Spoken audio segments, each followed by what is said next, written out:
Hello everyone. When you're asked what is the time, how do you respond? Do you look at your watch or mobile phone? Do you respond by leaving? Or stay longer for a while? Or by saying it is postmodern? What if you're a musician? Do you reply with the tempo? The truth is that time is a flexible concept in our minds depending what we're doing at the time. You see, we treat this word, this idea, in so many different ways that we rarely stop to consider its importance. How has lockdown time been for you? For me, lockdown 1 seemed to drag on and on. Days and weeks passed so slowly as summer days lengthened. Lockdown 2 has passed more quickly as I needed to stay in during the darkest part of the year.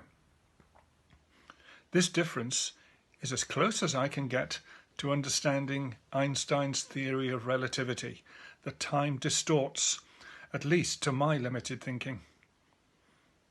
Thinking, that's one thing we have been able to do more of during the lockdowns. We've had time to think. Last week I spoke about 3 R's when reconsidering the contribution of Prince Philip's life to our common life. I'd like to provide another 3 R's in connection with time.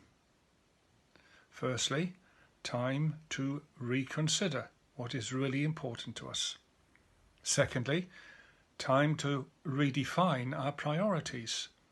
And thirdly, time to redesign our personal timetables. Reconsidering what is important should lead us to an understanding of so many of those things we take for granted during what were normal times.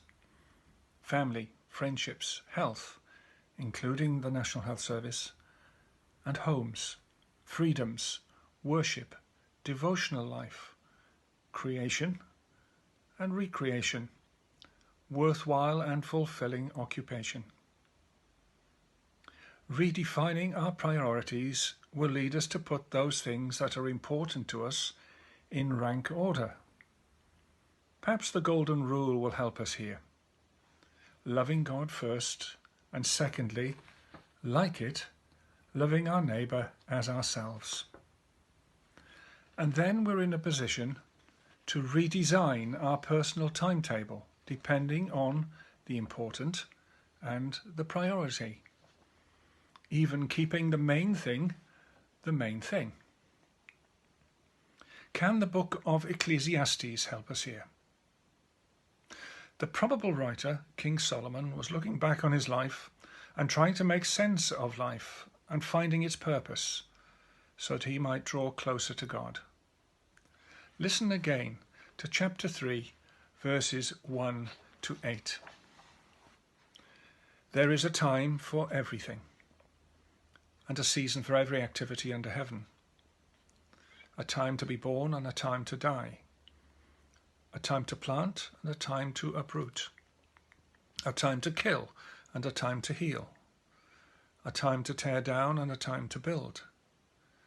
A time to weep and a time to laugh.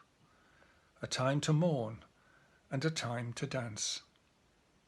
A time to scatter stones and a time to gather them. A time to embrace and a time to refrain. A time to search and a time to give up. A time to keep and a time to throw away. A time to tear and a time to mend. A time to be silent and a time to speak. A time to love and a time to hate. A time for war and a time for peace. It's quite a catalogue of contrasts across life, and we can surely identify with Solomon in each of these times. Each of these apply to individuals as much as groups of people. Each is important in its own right, and eventually it passes too. Time is flexible as well as finite. It is measurable and pleasurable. It is mine and it is yours.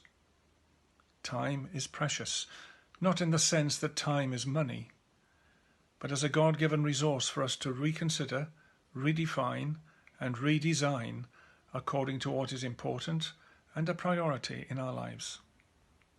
So when the trumpet of the Lord shall sound and time shall be no more, what will have filled our time, this precious mortal gift,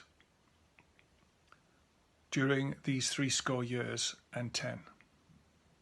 What, if anything, has lockdown time revealed to you and I about loving God and loving our neighbour as ourselves? A prayer together. Salvation Army Songbook Song 540 reads, My times are in your hand. My God, I wish them there. My life, my friends, my soul I leave entirely to your care, to which we add our own Amen. God bless us each new day as we trust him.